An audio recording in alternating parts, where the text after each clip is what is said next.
ग्रंथ या कहानियां चाहे कोई भी हो, किसी भी धर्म से संबंधित हो, हमें कोई ना कोई सीख तो अवश्य ही दे जाती है।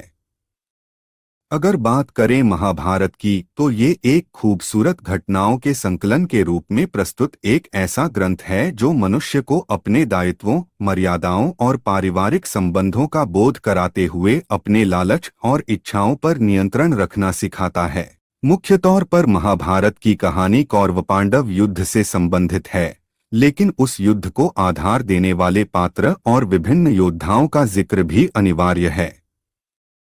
इस लेख के जरिए हम आपको एक ऐसे ही योद्धा के विषय में बताने जा रहे हैं जिसने महाभारत की कहानी में एक बड़ी भूमिका निभाई, लेकिन इसके बावजूद बहुत ही कम लोग हैं जो इसकी जानकारी रखते हैं।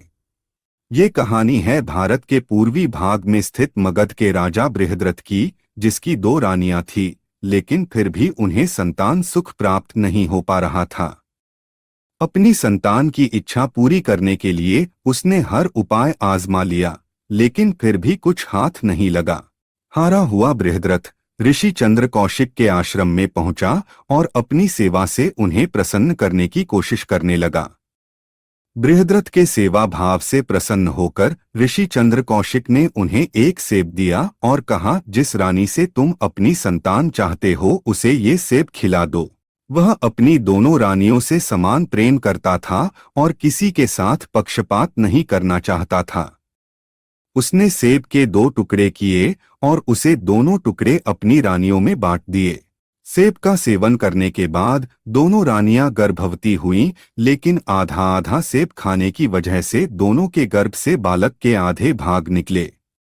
दोनों रानियां भयभीत हो गईं और डर के मारे उन्होंने अपनी संतान के 2 टुकड़ों को जंगल में फेंक दिया। 2 भागों में बंटे होने की वजह से वह बालक प्राण रहित था। जंगल में एक जादूगरनी जरा की नजर उस पर पड़ी और उसने अपने जादू से उस बालक के टुकड़ों को जोड़ दिया। जुड़ते ही वह बालक रोने लगा। जब बृहद्रनाथ को इस बात की जानकारी हुई कि उसकी रानियों ने संतान को जंगल में फेंक दिया है, तब उसे अपनी मूर्खता पर क्रोध आया और फिर वह अपने बच्चे को ढूंढने जंगल की ओर निकल गया। जंगल में उसकी मुलाकात जरा से हुई और उसने सारी कहानी बृहद्रनाथ को बता दी। बृहद्रनाथ बहुत खुश हुआ और अपने बच्चे का नाम उसी जादूगरनी के नाम पर रख दिया, जरासंध। बड़े होकर यह जरासंध भगवान शिव का महान भक्त बना, लेकिन श्री कृष्ण से उसने हमेशा से ही शत्रुता रखी। महाभारत युद्ध के 14वें दिन जरासंध ने भीम को मल्लयुद्ध के लिए ललकारा। वो यह भूल गया था कि भीम को हराना किसी के बस में नहीं। भीम ने जरासंध के शरीर को 2 भागों में फाड़ दिया और हर हिस्से को अलग अलग दिशाओं में फेंका ताकि उन्हें आपस में जोड़ा ना जा सके।